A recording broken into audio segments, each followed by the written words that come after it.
الذي أرسله بالحق بشيرا ونذيرا وداعيا إلى الله بإذنه وسراجا منيرا أما بعد فقد قال الله تبارك وتعالى في كلامه المجيد وفرقانه الحميد أعوذ بالله من الشيطان الرجيم بسم الله الرحمن الرحيم والفجر وليال عشر والشفع والوتر والليل إذا يسر سورة الفجر. وقال النبي الأمين صلى الله عليه وسلم ما من أيام العمل الصالح فيهن أحب إلى الله من هذه الأيام العشر. قالوا ولا الجهاد في سبيل الله؟ قال ولا الجهاد في سبيل الله إلا رجل خرج بنفسه وماله فلم يرجع من ذلك بشيء رواه البخاري أو كما قال عليه الصلاة والسلام. উপস্থিত মসজিদের সম্মানিত মুসল্লিয়ানে কেরাম, দোতলায় অবস্থানরত শ্রদ্ধাস্পতিনী স্নেহাশিস মা ও ভগ্নীগণ, খুতবার প্রারম্ভে আমরা মহান রবের দরবারে কালেমাত শুকর আদায় করি। আমরা সকলে বলি আলহামদুলিল্লাহ। দরুদ ও সালাম বর্ষিত হোক বিশ্বনবী নবী মুহাম্মদ রাসূলুল্লাহ সাল্লাল্লাহু আলাইহি ওয়াসাল্লামের প্রতি। বাদ আল হামদি ওয়ান নাত। আজকে আমাদের খুতবা আলোচনার বিষয়বস্তু হলো জিলহজ মাসের ফজিলত এবং প্রথম দশকের আমল। আমরা সবাই জানি আজকে জিলহজ মাসের 27 তারিখ, তার মানে 1447 হিজরির প্রায় এই বছরের শেষের পথে আমরা আছি। আর আজকে বাংলায় কিন্তু পহেলা জ্যৈষ্ঠ মাসের প্রথম তারিখ, আর ইংরেজিতে সবারই জানা আছে আজকে 15ই মে। তো জিলকদ মাসের 27 তারিখ মানে আর সর্বোচ্চ 3 দিন অথবা 4 দিন বাকি আছে, এরপরেই জিলহজ মাস শুরু হয়ে যাবে। তো আগামী সোমবারের দিন চাঁদ ওঠার কথা, যদি না ওঠে তাহলে মঙ্গলবারে আর মিস নাই, বুধবার থেকে 1 তারিখ হয়ে যাবে ইনশাল্লাহ। তো সেই দিক থেকে আমাদের আজকে যেটা জানার দরকার সেটা হলো জিলহজ মাসের প্রথম দশকের ফজিলত কি এবং আমরা কি করব, এই করণীয় সম্পর্কে আলোচনা শুনবো ইনশাআল্লাহ। আমরা সবাই জানি প্রফেট সিরিজ অর্থাৎ নবীদের জীবনী ও শিক্ষা এই পর্বের আমরা 24টি পর্ব শেষ করেছি। একটি মাত্র পর্ব বাকি আছে, যেটি হচ্ছে মুহাম্মদ রাসূলুল্লাহ সাল্লাল্লাহু আলাইহি ওয়াসাল্লামের জীবনী শুনব এবং তা থেকে শিক্ষা। এই পর্বটি আমরা ঈদুল আজহার পরবর্তী সময়ে কভার করব ইনশাআল্লাহ। তো আজকে আমরা জিলহজ মাসের ফজিলত নিয়ে কয়েকটি কথা জানব। প্রথমেই ফজিলত সম্পর্কে যদি আমরা জানতে চাই তাহলে আমরা দেখতে পাই যে এই দশকের মধ্যে এমন কিছু ইবাদতকে আল্লাহ একত্রিত করে রেখেছেন, অন্য অন্য মাসে এরকম ইবাদত এক জায়গায় হয় না। বলেন সুবহানাল্লাহ। উদাহরণস্বরূপ যদি আমি আপনাদেরকে দেখাই তাহলে আপনারা বলুন তো, কুরবানি আমরা কোন মাসে করি? এই জিলহজ মাসের 10 তারিখেই। তার মানে এটা একটা বৃহত্তম এবং আল্লাহ তাআলার নৈকট্য অর্জনের বড় একটা মাধ্যম, যেটা এই জিলহজ মাসের 10 তারিখের মধ্যে আছে। আরেকটি বিষয় হলো এই জিলহজ মাসে একটি দিন আছে যেটি হচ্ছে আরাফাতের দিন। এই আরাফাতের দিনটাও এই জিলহজ মাসের প্রথম দশকের মধ্যে আছে। এরপরে আরেকটা দিন হলো হজ্জের বিশাল সওয়াব আল্লাহ তাআলা এই 10 দশকের মধ্যেই জিলহজ মাসের প্রথম দশকের মধ্যে রেখেছেন। বলেন সুবহানাল্লাহ। তো একদিন বিশ্বনবী সাহাবীদেরকে বললেন, হাদিসটি সহিহ বুখারীর 969 নম্বর হাদিস সহিহ, কোনো সন্দেহ নাই। বিশ্বনবী বলছেন যে মা মিন আইয়ামিল আমালুস সালিহু ফিহা আহাব্বু ইলাল্লাহি মিন হাযিহিল আইয়ামিল আশার। হে আমার সাহাবীরা, এমন কোনো আমল নাই, আদম সন্তান এমন কোনো আমল করে না যেই আমল আল্লাহর কাছে এই 10 দিনের চেয়ে বেশি প্রিয়। বলেন সুবহানাল্লাহ। তার মানে এমন কোনো আমল নাই, আদম সন্তানের এমন কোনো ইবাদত নাই যে ইবাদত এই 10 দিনের ইবাদতের চেয়ে আল্লাহর কাছে বেশি প্রিয়। সুবহানাল্লাহ। অন্য অন্য সময়ের সিয়াম, অন্য অন্য সময়ের সালাত, অন্য অন্য সময়ের দান খয়রাত, এমনকি রমাদান মাসের যেই ইবাদতের কথা বলা হয়েছে তার চেয়েও এই 10 দিনের ইবাদত আল্লাহর কাছে বেশি প্রিয়। বলেন সুবহানাল্লাহ। সম্মানিত উপস্থিতি, তো বিশ্বনবী এই কথা বলার পরে সাহাবীরা প্রশ্ন করলেন, ইয়া রাসূলুল্লাহ, একটা ফ্যান বন্ধ করেন, ইয়া রাসূলুল্লাহ ওয়ালাল জিহাদু ফি সাবিলিল্লাহ, আল্লাহর রাস্তায় কি জিহাদ করাও নয়? তার মানে জিহাদ এমন একটা বিষয়, জিহাদ সবচাইতে বড় একটা এবং গুরুত্বপূর্ণ একটা ইবাদত ইসলামী শরীয়তে, কিন্তু আল্লাহ তাআলা এই জিহাদটার ব্যাপারেও বিশ্বনবী সাহাবীদেরকে বললেন যে ওয়ালাল জিহাদু ফি সাবিলিল্লাহ, আল্লাহর রাস্তায় জিহাদও নয়। বলেন সুবহানাল্লাহ। তবে ইল্লা রজুলুন খরাজা বিনাফসিহি ওয়া মালিহি ফালাম ইয়ারজি মিন জালিকা বিশাই। বিশ্বনবী বললেন, শোনো, তবে ওই ব্যক্তির কথা ভিন্ন যে জিহাদে বের হলো, বের হওয়ার পরে আর কোনো কিছু নিয়ে বাড়িতে ফিরল না, তার মানে জিহাদের মাঠে গিয়ে শহীদ হয়ে গেল। এই ব্যক্তি ছাড়া এই 10 দিনের কোনো আমল যদি কেউ করে, তাহলে এই ব্যক্তি ছাড়া এই 10 দিনের মতো উত্তম আমল আর কেউ করতে পারবে না। সুবহানাল্লাহ। তাহলে জিহাদের চেয়েও সর্বোত্তম আমল হলো এই 10 দিনের আমল। বলেন সুবহানাল্লাহ। এই 10 দিনের ইবাদত, এই 10 দিনের সিয়াম, এই 10 দিনের কিয়াম, এই 10 দিনের কোরআন তেলাওয়াত, এই 10 দিনের দান খয়রাত, এই 10 দিনের 5 ওয়াক্ত সালাত, এগুলো সবগুলোই অন্য অন্য সকল দিনের চেয়ে আল্লাহ রাব্বুল আলামিনের কাছে বেশি প্রিয়। সুবহানাল্লাহ। এটি সহিহ বুখারীর 969 নম্বর হাদিস। এবার আপনারা একটু ঠান্ডা মাথায় শুনুন, আমি যেটা বলবো কয়েকটি রেফারেন্স আপনাদের সামনে আমি তুলে ধরব। এগুলো প্রত্যেকটি আমাদের এই জিলহজ মাসের 10 দিনের ফজিলত সম্পর্কে। প্রথমে সূরা তাওবার 36 নম্বর আয়াতে আল্লাহ তাআলা সেখানে বলেছেন যে 4টি মাস হুরমতের মাস, 4টি মাস সম্মানিত মাস। আর সহিহ বুখারীর 466 নম্বর হাদিসে এসেছে, রাসূল সাল্লাল্লাহু আলাইহি ওয়াসাল্লাম বলেছেন, জিলকদ, জিলহজ, মুহররম এবং রজব, এই 4টি মাস হচ্ছে আল্লাহর কাছে সবচেয়ে বেশি সম্মানিত। তার মধ্যে এই মাসে আমরা আছি যে মাসটির নাম হচ্ছে জিলকদ মাস। জিলহজ মাসে আমরা পা দেব। জিলকদ এবং জিলহজ দুটি পাশাপাশি আছে। এরপরে ইবনে মাজার 3131 নম্বর হাদিসে রাসূল সাল্লাল্লাহু আলাইহি ওয়াসাল্লাম বলেছেন, এই 4 মাসের, এই 4টি মাসের মাঝে আবার সর্বোত্তম একটি মাস হচ্ছে জিলহজ মাস।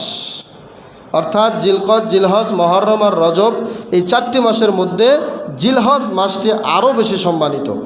এরপরে আরেকটি প্রমাণ যদি আমরা দেখতে চাই, তাহলে সূরা ফজরের 2 নম্বর আয়াতে আল্লাহ তাআলা ওয়ালা ইয়ালিন আশর, অর্থাৎ আশর মানে হচ্ছে 10, ওয়ালা ইয়ালিন মানে হচ্ছে রাত, অর্থাৎ 10 রাতের কসম আল্লাহ করেছেন।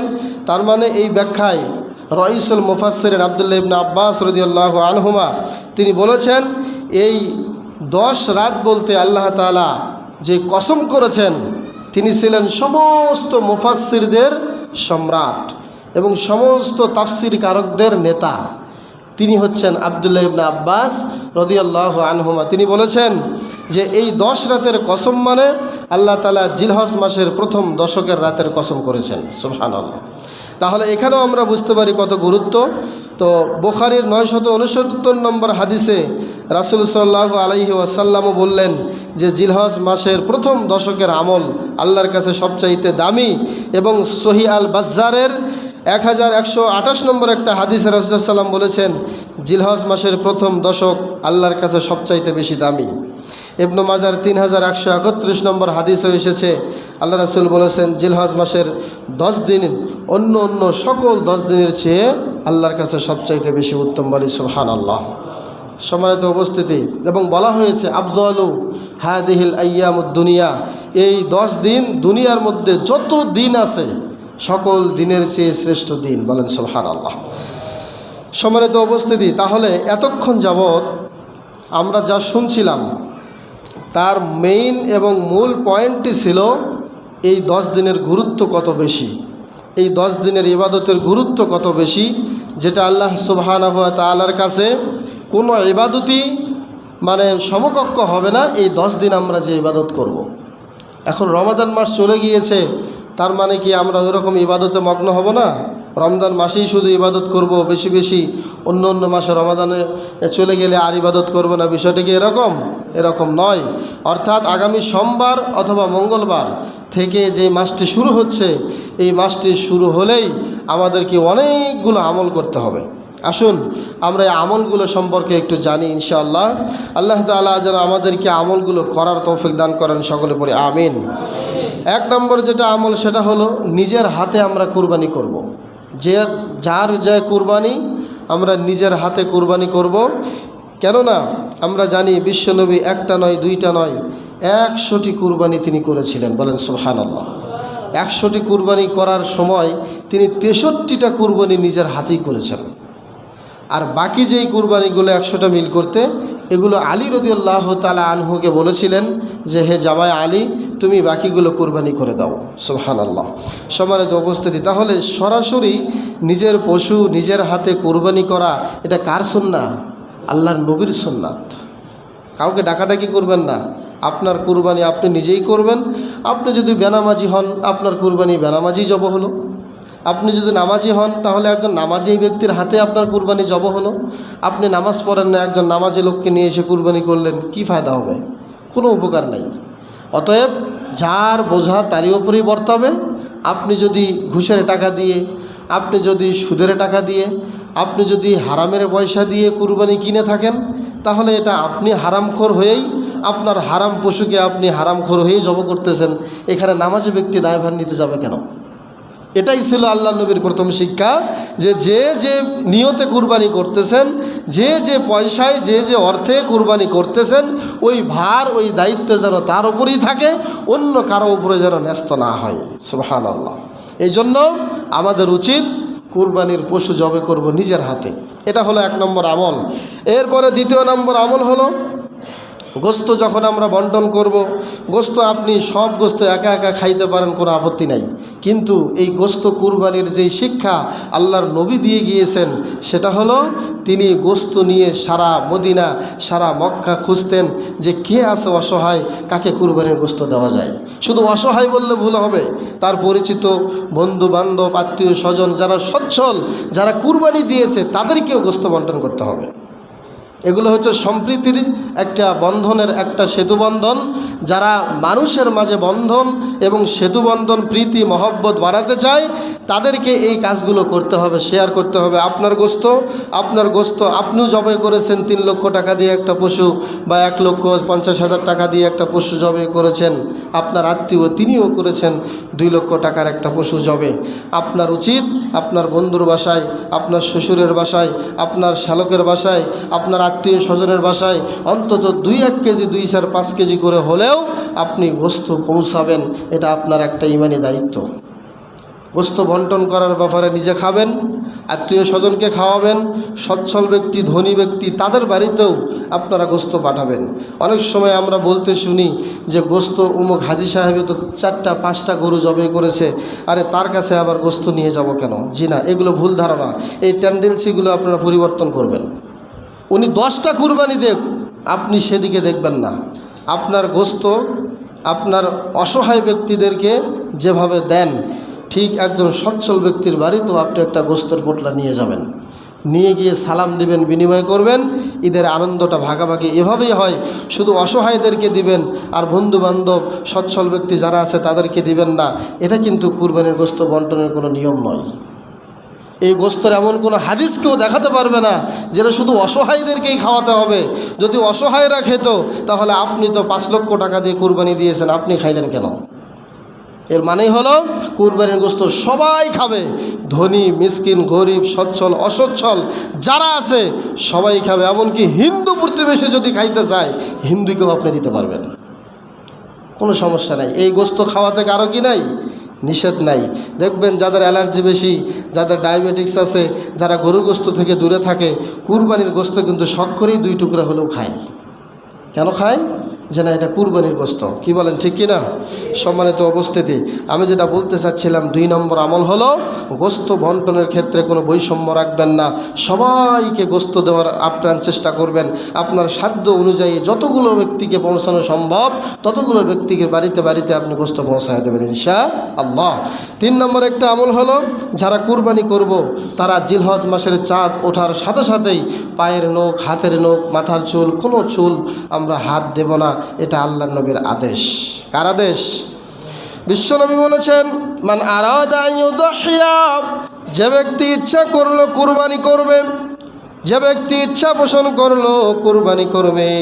সুনানি তিরমিজির 1523 নম্বর হাদিস। বিশ্বনবী বললেন, ফালা ইয়াখুদা মিন শারিহি ওয়ালা মিন আজফারিহি শাইআ, সে যেন তার কোনো চুল বা কোনো নখের কোনো অংশ যেন আর না কর্তন করে। অর্থাৎ চুল এবং নখের কোনো অংশ কর্তন করা যাবে না। যদি আমরা কুরবানি করতে চাই তাহলে এইগুলো কর্তন করা থেকে আমাদের বিরত থাকতে হবে। এটা আল্লাহর নবীর আদেশ এবং এটাই সুন্নাত।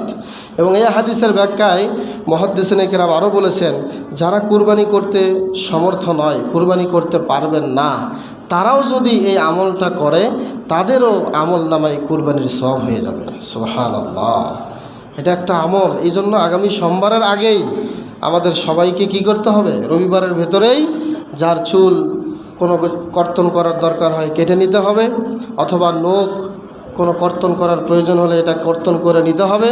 যেহেতু আগামী সোমবারের দিন হয়তোবা চাঁদ উদিত হয়ে যেতে পারে, এটা আল্লাহ তাআলাই ভালো জানেন। এই কাজটিও আমাদের এই 10 দিনের 3 নম্বর আমলের মধ্যে আসছে যে আমাদেরকে হাতের নখ, কোনো চুল কর্তন করা যাবে না।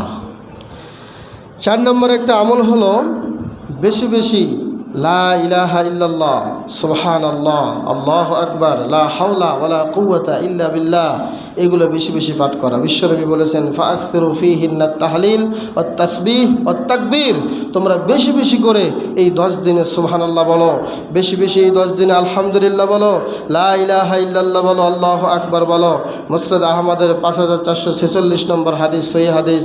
বিশ্বনবী এই আদেশ করতেন সাহাবীদেরকে, এবং এই আমলটা করার জন্য সাহাবীরা বাজারে বাজারে ঘুরতেন এবং তারা বাজারে যেয়ে রাস্তার মাঝে মাঝে গিয়ে তারা জোরে জোরে বলতেন, আল্লাহু আকবার, আল্লাহু আকবার, লা ইলাহা ইল্লাল্লাহ, আল্লাহু আকবার, আল্লাহু আকবার, ওয়ালিল্লাহিল হামদ, আল্লাহু আকবার, আল্লাহু আকবার, আল্লাহু আকবার, লা ইলাহা ইল্লাল্লাহ, আল্লাহু আকবার, আল্লাহু আকবার, ওয়ালিল্লাহিল হামদ। এভাবে জোরে জোরে বলতেন যাতে করে তাদের দেখে দেখে অন্যরাও তাকবীর বেশি করে পাঠ করে। সুবহানাল্লাহ, এটা ছিল সাহাবীদের আমল এবং বিশ্বনবীর নির্দেশ, আদেশ যে তোমরা এই 10 দিনে বেশি বেশি তাকবীর পাঠ করো। আর এই তাকবীর পাঠ করা আমরা শুরু করব একেবারেই যেদিন চাঁদ উদিত হবে সেদিন থেকে শুরু করে একেবারে আইয়ামে তাশরিকের 13ই জিলহজ পর্যন্ত পুরো এই 13 দিন আমরা তাকবীর পাঠ করতে থাকব। এটাই আল্লাহর নবীর সুন্নাহ। এবং বিশেষ করে 9 জিলহজ থেকে, অর্থাৎ আমাদের বাংলাদেশে আরাফাতের দিন থেকে শুরু করে 13 তারিখ পর্যন্ত প্রত্যেক সলাতের পরে আমরা এটা বাধ্যকতা করে নেব যে আমরা যেন প্রত্যেক সলাতের পরে অন্তত 9 জিলহজ থেকে প্রত্যেক সলাতের পরে যেন আমরা এই তাকবীর পাঠ করি। এটা আল্লাহর নবীর বিশুদ্ধ একটা আমল এবং সাহাবীদের আমল। সম্মানিত উপস্থিতি, তাহলে এটা ছিল আমাদের 4 নম্বর আমল। 5 নম্বর একটা আমল হলো আরাফার দিনের সিয়াম রাখা। অর্থাৎ যেদিন আরাফার দিনের ঘোষণা আসবে, যেদিন আরাফার দিন হবে, ওই দিন আমাদের এখানে 9 তারিখ বললে হবে না, সেদিন আরাফার মাঠে হাজিরা যেদিন থাকবে হিসাবে আমাদের বাংলাদেশে সেদিন হয় 8ই জিলহজ। ওই 8ই জিলহজের দিনে আমাদেরকে আরাফার সিয়াম রাখতে হবে। এই আরাফার সিয়ামের ব্যাপারে বিশ্বনবী বলেছেন, যার ফজিলত আমরা অনেক দিন শুনেছি। বিশ্বনবী বলেছেন যে ইউকাফিরুস সানাতাল মাদিয়াতা ওয়াল বাকিয়া, আগের এবং পরের পুরো 2 বছরের গুনাহ আল্লাহ ক্ষমা করে দেবেন। এটা ছিল আরাফার সিয়ামের একটা বিশাল ফজিলত। এবং এই সিয়ামের পাশাপাশি যাদের সাধ্য আছে, চাঁদ উঠে গেলেই যেদিন সন্ধ্যায় চাঁদ উদিত হবে ওই দিন সন্ধ্যার পরে থেকেই 6 নম্বর একটা আমল হলো আমরা টানা, যদি আমাদের সাধ্যে কুলায়, একেবারে ঈদের দিনের আগ পর্যন্ত টানা 9 দিন সিয়াম পালন করব। সুবহানাল্লাহ। এটা আল্লাহ নবীর সুন্নাত, আল্লাহ নবী তাই করতেন। বিশ্বনবী একদম জিলহজ মাসের চাঁদ উদিত হলে ঈদুল আজহার আগের দিন পর্যন্ত টানা 9 দিন সিয়াম পালন করতেন। এই 9 দিন সিয়াম সমান সমান 9000 সিয়ামের সমান সওয়াব। সুবহানাল্লাহ। কয় হাজার বললাম? 9000। বিশ্বনবী বলেছেন, মান সামা ইয়াওমান ফি সাবিলিল্লাহ বা'আদাল্লাহু ওয়াজহাহু আনিন নারি 70 খরিফা। সুনানে আবি দাউদের 2437 নম্বর হাদিস। বিশ্বনবী বললেন, যে ব্যক্তি একদিন আল্লাহকে রাজি খুশি করার জন্য সিয়াম পালন করবে, এখানে ফরজ সিয়ামের কথা আল্লাহ রাসূল বলেন নাই, এই হাদিসটি আসছে নফল সিয়ামের অধ্যায়ে। যে ব্যক্তি আল্লাহকে রাজি খুশি করার জন্য একটা সুন্নাহ বা নফল সিয়াম পালন করবে, বিশ্বনবী বলেছেন, বা'আদাল্লাহু ওয়াজহাহু আনিন নারি 70 খরিফা। আল্লাহ রাব্বুল আলামিন তার চেহারা থেকে জাহান্নামের আগুনকে 1 বছরের পথের দূরে রেখে দিবেন, জাহান্নাম তার চেহারায় স্পর্শ করতে পারবে না। সুবহানাল্লাহ। তাহলে একদিন সমান যদি 1000 বছর হয়, তাহলে 9 দিন সমান 9000 বছর। সুবহানাল্লাহ। এটা আমাদের করার দরকার, কারণ অন্য হাদিসে আরও স্পষ্ট হাদিস এসেছে, যে ব্যক্তি আরাফার দিনের সিয়াম রাখলো অথবা কেউ যদি অন্য অন্য নফল সিয়াম রাখে, তাহলে একদিনের সিয়াম, যেমন আমাদের ওই যে শাওয়াল মাসের যে সিয়ামগুলো, এই সিয়ামের ব্যাপারে বিশ্বনবী বলেছেন, যে ব্যক্তি 6টি সিয়াম রাখলো সে যেন সারা বছর রোজা রাখলো। আপনি 6টা রোজা রেখে আপনি স্টপ করে দিলেন, আর সারা বছর কোনো সিয়াম রাখতে পারলেন না, বিশ্বনবী বললেন সে যেন সারা বছর রোজা রাখলো, রোজা রাখার সমান সব সে পেয়ে যাচ্ছে। সুবহানাল্লাহ। ঠিক সেই রকম 9টা সিয়াম রাখলে আল্লাহ তাআলা হয়তোবা আপনার এই আমলের কারণেও পরকালে নাজাতের একটা ফয়সালা করে দিতে পারেন। সুবহানাল্লাহ। সম্মানিত উপস্থিতি, এটা ছিল আমাদের 6 নম্বর আমল। আর 7 নম্বর একটা আমল হলো, যাদের সাধ্য আছে আমাদেরকে আগে থেকেই ব্যবস্থা করে নিতে হবে। যাদের সাধ্য আছে তাদেরকে মক্কাতে গিয়ে হজ আদায় করতে হয়। এই জিলহজ মাসেই হজ হয়, অন্য অন্য মাসে হজ হয় না। জিলহজ মাসের 10 তারিখ, 8, 9 এবং 10 এই 3 দিনই হলো হজ্জের মূল কার্যক্রম। এই 3 দিনে যাদের সাধ্য হয় আগে থেকেই পাসপোর্ট ভিসার ব্যবস্থা করে রেখে এই মাসে হজ সম্পাদন করা। কারণ আল্লাহ তাআলা কোরআনের কারিমের মধ্যে সূরা আলে ইমরানের মধ্যে স্পষ্ট বলেছেন, ওয়ালিল্লাহি আলান নাসি হিজ্জুল বাইত মান ইসতাতাআ ইলাইহি সাবিলা। আল্লাহকে রাজি খুশি করার জন্য মানুষের ওপরে একটা কর্তব্য হলো, যাদের সামর্থ্য আছে তারা হজ্জুল বাইত, বাইতুল্লাহ ঘরের হজ করবে, তাওয়াফ করবে, হজ সম্পাদন করবে। যাদের সামর্থ্য আছে যাতায়াতের, যাদের সামর্থ্য আছে ভরণ পোষণের এবং বাড়ির ফ্যামিলিরা কি খাবে এগুলো ব্যবস্থা করে যদি কেউ হজ পালন করতে যায়, আল্লাহ তাআলা তাদেরকে হজ করতে বলেছেন এবং তাদের উপরে একটা ফরজও বটে।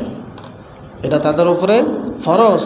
অন্য হাদিসে আসছে, কেউ যদি হজ্জের সামর্থ্য থাকা সত্ত্বে হজ্জে না যায়, অর্থ আছে কিন্তু হজে যাচ্ছে না, 1 বছর, 2 বছর, 3 বছর, 4 বছর, 5 বছর অপেক্ষা করলো, আল্লাহ দেখলেন যে সে হজে যায় না, আল্লাহ তাআলা হয়তোবা ইচ্ছা করলে এই লোকটাকে মুনাফিকি এবং নেফাকি অবস্থায় তাকে মওত দিতে পারেন। সুবহানাল্লাহ। এবং জাহান্নামের একজন কীট হিসেবে সে দুনিয়া থেকে বিদায় হবে। এই জন্য আমাদের মধ্যে যাদের সাধ্য হয় তাদেরকে কি করতে হবে? হজ করতে হবে। এই জিলহজ মাসের এটাও একটা আমল। এবং বেশি বেশি করে নফল সালাত, নফল সিয়াম এগুলো আদায় করতে হবে বেশি বেশি করে। যেমন আপনি এই জহরের আগে 4 রাকাত সুন্নত পড়েন, জহরের পরে 2 রাকাত পড়েন, এরপরে আসরের আগে দাখিল মসজিদ 2 রাকাত পড়েন, কথার কথা মাগরিবের 2 রাকাত পড়েন। যে নফল সুন্নত নামাজগুলো আছে এগুলোর সাথে আরও কিছু 2-4 রাকাত করে বৃদ্ধি করে আপনি শুধুমাত্র, এটা অন্য কোনো নিয়ত নয়, শুধুমাত্র মনে করবেন যেটা নফল সালাত আমি আদায় করতেছি। এই 10 দিনের ইবাদত যেহেতু আল্লাহর কাছে বেশি প্রিয়, এই জন্য অতিরিক্ত আকারে আপনি নফল সালাত পড়তেই পারেন। এর জন্য এটা আমাদের আরও একটা দায়িত্ব যে বেশি বেশি করে নফল সালাত আদায় করা। বিশ্বনবী যখন কোনো সফরে বের হতেন সাহাবীদেরকে সাথে নিতেন, আর যখন ফিরতেন অথবা সফরে যাওয়ার কালে যখনই কোনো জায়গায় বিশ্রাম নিতেন, আল্লাহ রাসূল ঘুমাচ্ছেন, সাহাবীরা একটু পাহারা দিচ্ছেন, এমন সময় সাহাবীরা কি করতো জানেন? তারা বসে বসে থাকতো না, আল্লাহর নবীকে সামনে অথবা ডাইনে অথবা বামে রেখে তারা নামাজে দাঁড়ায় যেতেন। সুবহানাল্লাহ বললেন না? তারা নামাজ পড়তেন, নফল সালাত আদায় করতেন। তারা বলতো যে রাত গভীর বা দিনের এত প্রখরতা, অনেক রৌদ্রের তাপে তো রোদের মধ্যে দাঁড়িয়ে থাকতে হচ্ছে, রাত্রে তো জাগতেই হচ্ছে। রাত্রি যখন জাগতেছি সেই ক্ষেত্রে আর এমনিতেই মানে দাঁড়িয়ে না থেকে আমি যদি 2 রাকাত 4 রাকাত নফল সালাত আদায় করি তাহলে হয়তো বা আমার ভাগ্যটা খুলে যাবে, আল্লাহ আমার গুনাহগুলো ক্ষমা করতে পারেন। এই নিয়তে তারা নফল সালাতগুলো আদায় করত। আর ঠিক যেরকম খাম্বা খুঁটি থাকতো দাঁড়িয়ে, ঠিক ওই রকম তাদেরকে দূর থেকে দেখা যেত। শত্রুরা দেখলে মনে করতো যে একটা খুঁটি, একটা খাম্বা দাঁড়িয়ে আছে। আর এখন আমরা নামাজে দাঁড়াইলে যত রকমের নড়াচড়া, এটা বোঝাই যায় না যে নামাজে আছে। মানে নড়াচড়া, এদিকে ওদিকে চোখ দেওয়া, এরপরে মানে পা চুলকানো, ঘাড় চুলকানো, দাড়ি চুলকানো, এগুলো তো আছেই। কত ভঙ্গিমা আমাদের নামাজের মধ্যে। অনেকে হাত বাঁধে, আমার দিকে তাকান, হাতে এরকম করে বাঁধছে, বেঁধে একটু সর্বোচ্চ 2 থেকে 4 মিনিট বা 2 থেকে 10 সেকেন্ড, এরপরে শুরু হয়েছে এইভাবে। যে মানে এই যে শুরু করছে, মানে হাতটা যে তার এখানে থাকবে, আবার কখনো এই বাম হাত সরে ডান হাত এখানে দিয়ে শুরু করছে এরকম। মানে নামাজের ভেতরে যে আছে, হালকা একটু করলেই হয়তো বা হয়ে যায়, কিন্তু ভাব ভঙ্গিমা এরকম যে আল্লাহ তাআলা অথবা আল্লাহর নবী যে একটু সুযোগ দিয়েছে যে হালকা কিছু অসুবিধা হলে সালাতের ভেতরে এটা চুলকিয়ে শেষ করা যায়, এই সুযোগে শুরু করছে নামাজের ভেতরে। যখনই মন চাচ্ছে তখনই চুলকাইতেছে, যখনই মন চাইতেছে তখনই সরতেছে। কিন্তু সালাতের ভেতরে যে একটা বিনয়ী ভাব, সালাতের ভিতরে যে একটা আল্লাহর ভয়, এই জিনিসটা আমাদের মাঝে খুবই কম কাজ করে। এই জন্য দেখা যায় যে ওই রুকু করতে হয়, রুকুতে যেতে হয়, ওই রকম যাচ্ছি। কিন্তু একাগ্রতা আর বিনয়ের সাথে রুকু সেজদা আমাদের কয়জনের হয়? সম্মানিত উপস্থিতি, বিনয়ের সাথে একাগ্রতার সাথে আমাদেরকে কি রুকু সেজদাগুলো আদায় করতে হবে। এটা ছিল একটা আমল, বেশি বেশি নফল সালাত আদায় করা। আর সর্বশেষ 10 নম্বর যে আমলটা, সেটা হলো আরাফাতের দিন বেশি বেশি করে একটা দোয়া পাঠ করা, যেটা আল্লাহর নবী বলেছেন যে আমিও পাঠ করেছি, আমার উপরে যত নবী রাসূল আসছিলেন সবাই এই দোয়াটা পাঠ করেছিলেন। এটা স্পষ্টই মুসনাদে বাজ্জারের মধ্যে এবং অন্যান্য গ্রন্থে এসেছে, সহিহ বুখারীতে আসছে। সেটি হলো আমরা সকলেই জানি, লা ইলাহা ইল্লাল্লাহ ওয়াহদাহু লা শারীকা লাহু লাহুল মুলকু ওয়া লাহুল হামদ ইহয়ি ওয়া ইউমীত ওয়া হুয়া আলা কুল্লি শাইইন কাদির। এই দোয়াটা আরাফাতের দিন বেশি বেশি পাঠ করা, এটা আল্লাহর নবীর সুন্নাত। তো আসুন আল্লাহ তাআলা আমাদেরকে এই 10টি যেন আমরা আমল করতে পারি, আল্লাহ যেন আমাদেরকে সে তৌফিক দান করেন। সকলে বলে আমিন। হাযা মা ইনদি ওয়াল ইলমু ইনদাল্লাহ আলাইহি তাওয়াক্কালতু।